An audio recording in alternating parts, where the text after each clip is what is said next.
마음이 앞서가고 믿음이 따라오지 못하는 날이 있습니다. 주님과 흐르는 시간 지금 함께 하겠습니다. 사랑하는 성도님들, 우리는 살면서 좋은 것을 받을 때가 있습니다. 건강이 회복되고 일이 잘 풀리고 관계가 좋아질 때가 있습니다. 그럴 때 우리는 하나님께 감사하며 기뻐합니다. 무릎 꿇고 기도하며 눈물로 감사를 드립니다. 하지만 시간이 지나면서 조금씩 달라지기 시작합니다. 처음에는 하나님께 먼저 감사했는데 어느새 그것이 당연해집니다. 아침마다 드리던 기도가 형식이 되어갑니다. 말씀을 읽던 그 시간이 점점 짧아집니다. 기도하던 시간이 줄어들고 말씀 읽던 습관이 흐려집니다. 복을 받았는데 어느새 하나님과의 거리가 멀어지는 것입니다. 그런 순간을 겪어보신 적이 있으십니까? 처음 은혜 받았을 때 그 뜨거움이 식어가는 경험 말입니다. 하나님을 사랑한다고 고백했지만 그 사랑이 점점 식어가는 느낌. 우리도 비슷한 마음으로 하루를 살아가고 있지는 않습니까? 오늘 우리가 만나게 될 사람은 솔로몬입니다. 솔로몬은 다윗 왕의 아들로 태어났습니다. 다윗에게는 아들이 여럿 있었지만 하나님은 솔로몬을 선택하셨습니다. 솔로몬이라는 이름은 평화라는 뜻입니다. 그의 아버지 다윗은 전쟁의 시대를 살았지만 솔로몬은 평화의 시대를 열 사람이었습니다. 아버지 다윗이 세상을 떠나고 솔로몬이 이스라엘의 왕이 되었습니다. 그는 아주 젊은 나이에 왕위에 올랐습니다. 큰 나라를 다스려야 하는 무거운 책임이 그에게 주어졌습니다. 이스라엘은 이제 작은 나라가 아니었습니다. 다윗이 주변 나라들을 정복하여 큰 제국을 만들어 놓았습니다. 솔로몬은 자신이 부족하다는 것을 알았습니다. 왕이 되었지만 어떻게 나라를 다스려야 할지 막막했습니다. 그래서 하나님께 지혜를 구했습니다. 하나님은 그 기도를 기뻐하시며 지혜뿐 아니라 부와 영광까지 주셨습니다. 솔로몬은 세상에서 가장 지혜로운 사람이 되었습니다. 그가 다스리는 동안 이스라엘은 황금기를 맞이했습니다. 전쟁이 없었고 백성들은 평안했으며 나라는 부유했습니다. 하지만 그의 인생의 시작은 아름다웠지만 끝은 슬펐습니다. 복을 받았지만 길을 잃었습니다. 지혜를 얻었지만 마음을 지키지 못했습니다. 잠언 4편 23절은 이렇게 말합니다. 모든 지킬 만한 것 중에 더욱 내 마음을 지키라. 생명의 근원이 이에서 남이니라. 이 말씀은 솔로몬이 직접 기록한 것입니다. 솔로몬은 마음을 지켜야 한다는 것을 알았습니다. 하지만 안타깝게도 그 자신은 마음을 지키지 못했습니다. 오늘 이 시간 솔로몬의 이야기를 통해 우리의 마음을 돌아보는 시간이 되기를 바랍니다. 솔로몬의 이야기는 그가 왕이 된 직후부터 시작됩니다. 아버지 다윗이 세상을 떠났을 때 솔로몬은 아직 젊었습니다. 이스라엘은 강대국이 되어 있었고 백성들도 많았습니다. 북으로는 유프라테스 강까지, 남으로는 이집트 국경까지 다스려야 했습니다. 이 모든 것을 다스려야 한다는 것이 솔로몬에게는 큰 부담이었습니다. 왕이 되었지만 솔로몬은 두려웠을 것입니다. 자신이 과연 이 일을 잘할 수 있을까 하는 염려가 있었을 것입니다. 어느 날 밤 하나님이 꿈에 솔로몬에게 나타나셨습니다. 하나님은 물으셨습니다. 내가 내게 무엇을 줄까? 너는 구하라. 이것은 놀라운 제안이었습니다. 전능하신 하나님이 무엇이든 주시겠다고 하신 것입니다. 백지수표를 주신 것과 같았습니다. 솔로몬은 무엇을 구할 수 있었을까요? 오래 사는 것을 구할 수도 있었습니다. 부를 구할 수도 있었습니다. 원수를 이기는 힘을 구할 수도 있었습니다. 세상의 모든 왕들이 원하는 것을 구할 수 있었습니다. 하지만 솔로몬은 다른 것을 구했습니다. 열왕기상 3편 9절에 그의 기도가 기록되어 있습니다. 듣는 마음을 주셔서 주의 백성을 재판하며 선악을 분별하게 하옵소서. 솔로몬은 지혜를 구했습니다. 정확히 말하면 듣는 마음을 구했습니다. 백성들의 이야기를 잘 듣고 옳고 그름을 분별할 수 있는 마음을 구했습니다.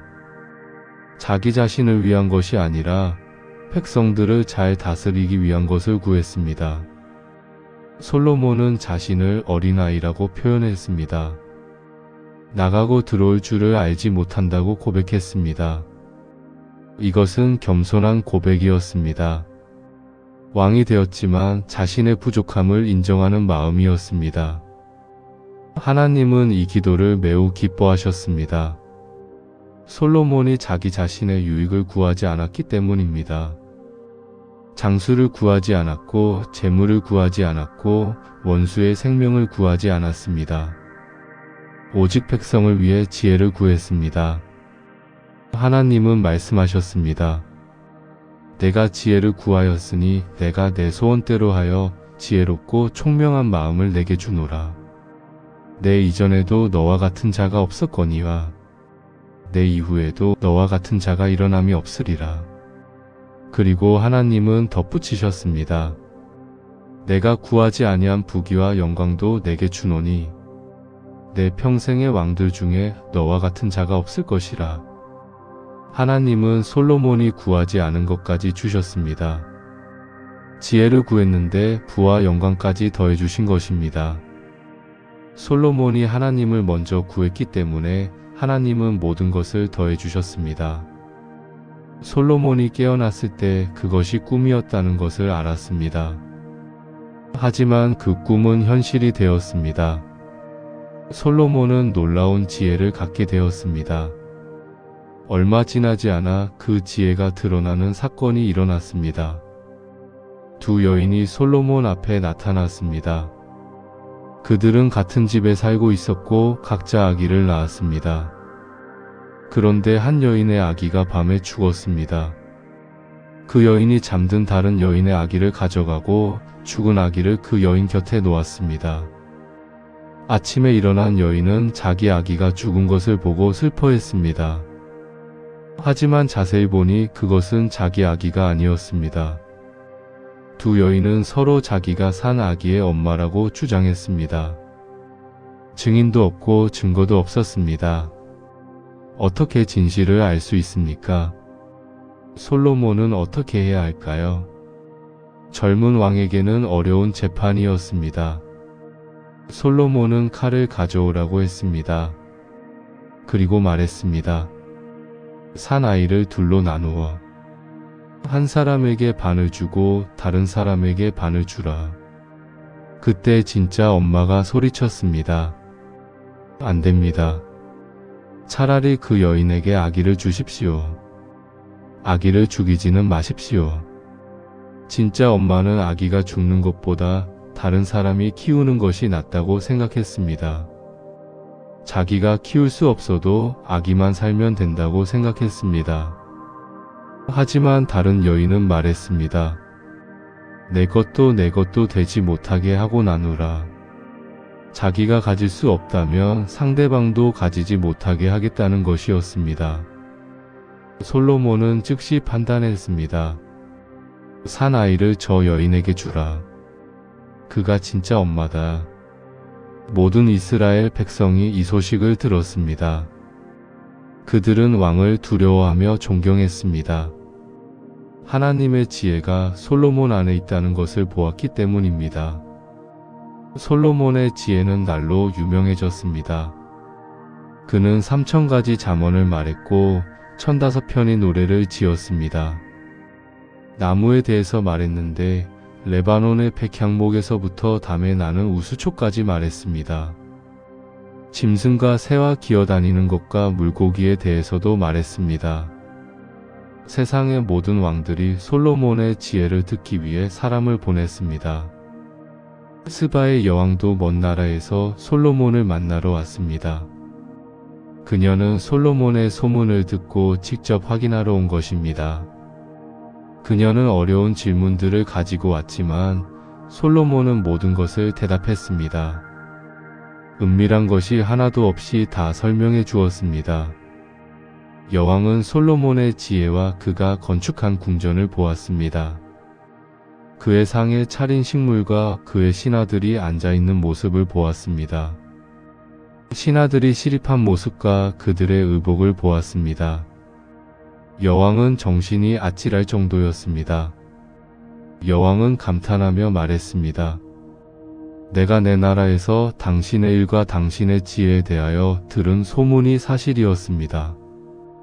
내가 와서 눈으로 보기 전에는 그 말을 믿지 아니하였는데 사람들이 내게 말한 것은 절반도 못 되었습니다.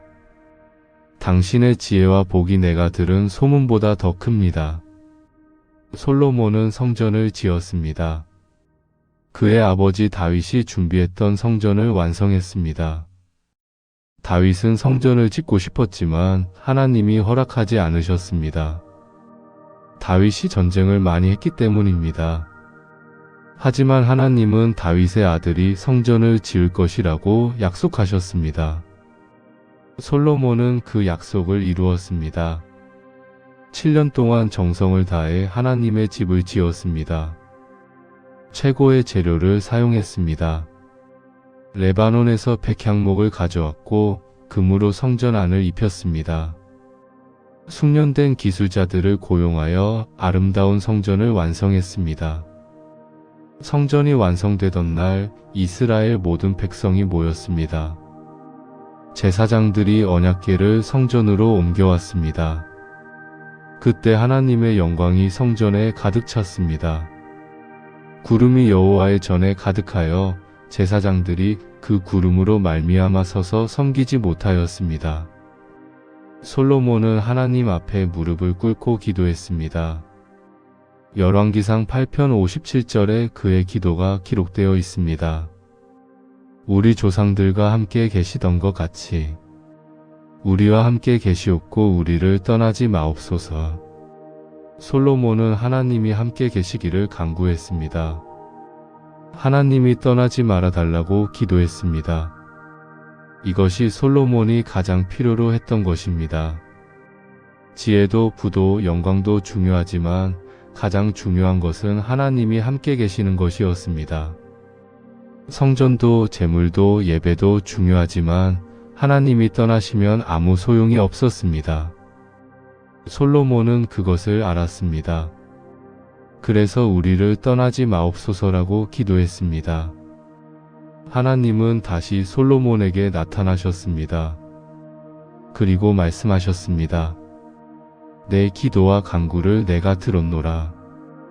내가 만일 내 아버지 다윗이 행한 것 같이 마음을 온전히 하고 정직하게 내 앞에서 행하며 내가 내게 명령한 대로 행하여 내 법도와 율례를 지키면 내가 내 왕위를 영원히 견고하게 하리라. 하지만 경고도 함께 하셨습니다. 만일 너희나 너희의 자손이 돌이켜 나를 따르지 아니하며 내가 너희 앞에 둔 내 계명과 법도를 지키지 아니하고 가서 다른 신들을 섬겨 그것들을 경배하면 내가 이스라엘을 끊어버리리라. 하나님은 솔로몬에게 선택을 주셨습니다. 하나님을 따르면 복이 계속될 것이고 하나님을 떠나면 모든 것을 잃게 될 것입니다. 이 시점까지 솔로몬의 삶은 완벽해 보였습니다. 그는 지혜롭고 부유했고 영광스러웠습니다. 하나님을 사랑했고 백성들을 잘 다스렸습니다. 성전을 지었고 하나님 앞에 무릎 꿇고 기도했습니다. 모든 것이 좋았습니다. 하지만 여기서부터 솔로몬의 이야기가 달라지기 시작합니다. 시간이 흐르면서 솔로몬에게 변화가 일어났습니다. 그는 많은 아내를 맞아들이기 시작했습니다. 주변 나라의 공주들과 결혼했습니다. 이집트 왕 바로의 딸과 결혼했고 모압과 암몬과 에돔과 시돈 사람들의 딸들과 결혼했습니다. 정치적인 동맹을 맺기 위해서였습니다. 다른 나라와 평화를 유지하기 위해서였습니다. 이것은 하나님이 금하신 일이었습니다. 하나님은 이스라엘 백성들에게 말씀하셨습니다. 너희는 그들과 혼인하지 말지니 내 딸을 그들의 아들에게 주지 말며 그들의 딸을 내 아들을 위하여 데려오지 말라. 그들이 반드시 너희의 마음을 돌려 그들의 신들을 따르게 하리라. 하지만 솔로몬은 그 말씀을 지키지 않았습니다. 처음에는 괜찮아 보였습니다. 자신은 지혜로운 사람이니 흔들리지 않을 것이라고 생각했을 것입니다. 자신은 하나님을 사랑하니 다른 신을 섬길 리가 없다고 믿었을 것입니다. 하지만 하나님의 말씀은 정확했습니다. 솔로몬은 700명의 아내와 300명의 첩을 두었습니다. 1000명의 여인이 솔로몬의 궁전에 있었습니다. 그 여인들은 각자 자기 나라의 신을 섬기고 있었습니다. 솔로몬은 그들을 사랑했고 그들을 기쁘게 하고 싶어 했습니다. 시간이 지나면서 솔로몬은 조금씩 양보하기 시작했습니다. 아내들이 자기 신을 섬기는 것을 허락했습니다. 그들을 위해 산당을 지어주었습니다. 예루살렘 근처 산에 우상의 제단이 세워졌습니다. 시돈 사람의 여신 아스타롯을 위한 산당이 세워졌습니다. 암몬 사람의 가증한 신 밀곰을 위한 산당이 세워졌습니다. 모압의 가증한 신 그모스를 위한 산당도 세워졌습니다. 솔로몬은 처음에는 그저 지켜만 보았을 것입니다. 자신은 여전히 하나님을 섬긴다고 생각했을 것입니다. 아내들이 그들의 신을 섬기는 것과 자신이 하나님을 섬기는 것은 별개라고 생각했을 것입니다. 하지만 열왕기상 11편 4절은 이렇게 기록합니다. 솔로몬이 늙을 때 그의 아내들이 그의 마음을 돌려 다른 신들을 따르게 하였으므로 그의 마음이 여호와께 성실하지 아니하였다. 솔로몬은 다른 신들을 따르기 시작했습니다. 처음에는 아내들을 위해 산당을 지어주기만 했습니다. 그러다가 그 제사에 함께 참여하기 시작했습니다. 나중에는 직접 그 신들 앞에 절하게 되었습니다. 지혜로운 솔로몬이 하나님의 성전을 지은 솔로몬이 우상 앞에 절을 했습니다. 이것은 믿기 어려운 일이었습니다. 그토록 지혜롭던 사람이 어떻게 이렇게 될 수 있습니까? 하나님께 기도했던 그 사람이 어떻게 우상을 섬길 수 있습니까? 하나님의 영광이 가득했던 성전을 지은 사람이 어떻게 우상의 산당을 지을 수 있습니까? 답은 간단합니다. 솔로몬은 마음을 지키지 못했습니다. 처음에 마음을 잃어버렸습니다. 하나님과의 관계보다 다른 것들을 더 중요하게 여기기 시작했습니다. 복이 커질수록 그 복을 붙드는 일은 더 어려워졌습니다. 솔로몬은 너무 많은 것을 가졌습니다. 재물도 명예도 권력도 모두 가졌습니다. 온 세상이 솔로몬을 존경했습니다. 그런데 그 많은 것들이 오히려 솔로몬을 하나님에게서 멀어지게 만들었습니다. 처음에 솔로몬은 자신을 어린아이라고 고백했습니다. 나가고 들어올 줄을 알지 못한다고 했습니다. 그래서 하나님께 지혜를 구했습니다. 하지만 시간이 지나면서 솔로몬은 달라졌습니다. 자신이 지혜롭다고 생각하게 되었습니다. 하나님의 도우심이 아니라 자신의 능력으로 이루었다고 착각하게 되었습니다. 처음에는 하나님을 의지했지만 나중에는 자기 자신을 의지했습니다. 사랑하는 성도님들, 이것이 솔로몬에게 일어난 일입니다. 복을 받았지만 마음을 지키지 못했습니다. 하나님을 가장 사랑해야 하는데 다른 것들이 그 자리를 차지했습니다. 하나님은 솔로몬에게 화를 내셨습니다. 내가 내 언약과 내가 내게 명령한 법도를 지키지 아니하였으니 내가 반드시 이 나라를 내게서 빼앗아 내 신하에게 주리라. 그러나 내 아버지 다윗을 위하여 내 세대에는 이 일을 행하지 아니하고 내 아들의 손에서 빼앗으려니와 그러나 내가 그 나라를 다 빼앗지 아니하고 내 종 다윗과 내가 택한 예루살렘을 위하여 한 지파를 내 아들에게 주리라. 솔로몬이 죽은 후 그의 나라는 둘로 나뉘었습니다. 아들 르호보암은 유다와 베냐민 두 지파만 다스렸습니다. 나머지 10지파는 솔로몬의 신하였던 여로보암에게로 갔습니다. 솔로몬이 평생 이룬 영광이 무너졌습니다. 통일된 강대국이 분열되었습니다.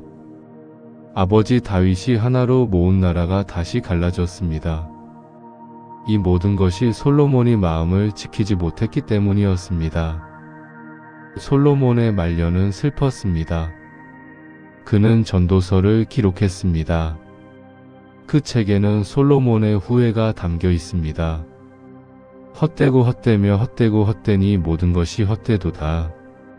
솔로몬은 모든 것을 가졌지만 모든 것이 헛되다고 말했습니다.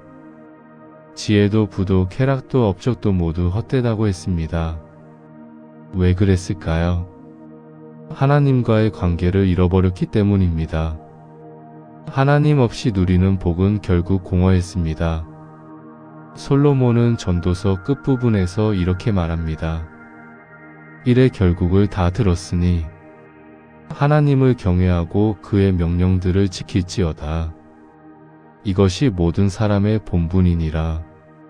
솔로몬은 깨달았습니다. 인생에서 가장 중요한 것은 하나님을 경외하는 것이라는 것을, 하나님의 명령을 지키는 것이라는 것을. 하지만 이 깨달음은 너무 늦게 왔습니다.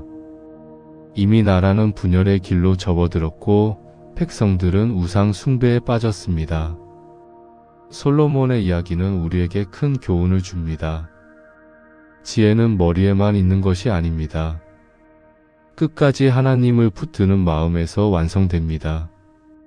솔로몬은 많은 지식을 가졌지만 마음을 지키는 데는 실패했습니다. 그는 처음에는 겸손했지만 시간이 지나며 교만해졌습니다. 처음에는 하나님을 의지했지만 나중에는 자기 자신을 의지했습니다. 처음에는 하나님의 뜻을 구했지만 나중에는 자기 뜻대로 살았습니다. 복이 문제가 아니었습니다. 복을 받는 동안 하나님과의 거리가 멀어진 것이 문제였습니다. 솔로몬이 우리에게 가르쳐 주는 것은 이것입니다.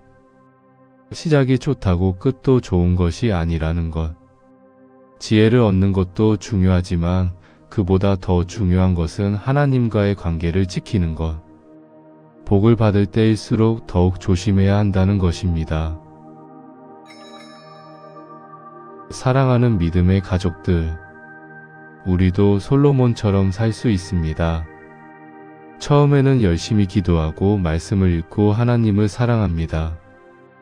아픈 데서 낫고 어려운 일이 해결되고 기도 응답을 받으면 감사해야 합니다. 하지만 시간이 지나면서 조금씩 변할 수 있습니다. 일이 잘 풀리고 건강이 좋아지고 관계가 회복되면 우리는 안심합니다.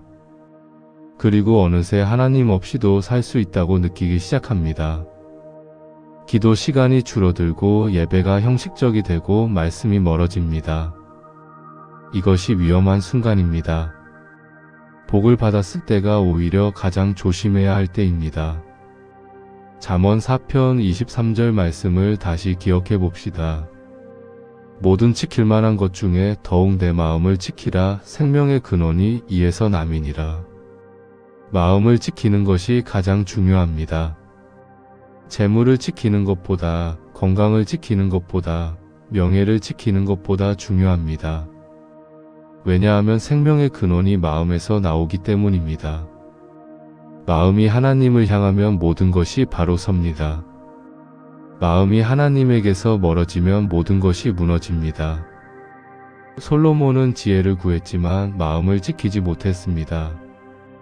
그래서 그의 끝은 슬펐습니다. 하지만 우리는 솔로몬의 실수에서 배울 수 있습니다. 우리는 다르게 살 수 있습니다. 오늘 이 이야기를 들으시면서 마음에 와닿은 부분을 댓글에 남겨보십시오. 혹시 지금 하나님과의 관계에서 멀어지고 있다고 느끼신다면 그것도 나눠주십시오. 기도 제목을 댓글로 적어주시면 함께 중보하겠습니다. 운영자가 모든 댓글에 하트를 남깁니다. 여러분과 함께 기도하고 함께 하나님께 돌아가는 길을 걷고 싶습니다. 이 영상이 도움이 되셨다면 구독과 좋아요 부탁드립니다. 알림 설정을 해두시면 다음 이야기도 함께 나눌 수 있습니다. 솔로몬의 이야기는 끝이 슬프지만 우리의 이야기는 다를 수 있습니다. 지금이라도 늦지 않았습니다. 하나님께로 돌아가는 것은 언제나 가능합니다. 마음을 지키는 것은 오늘부터 시작할 수 있습니다. 복을 받을 때일수록 더욱 하나님을 붙들어야 합니다. 일이 잘 풀릴 때일수록 더욱 기도해야 합니다. 건강할 때일수록 더욱 감사해야 합니다. 평안할 때일수록 더욱 말씀을 가까이 해야 합니다.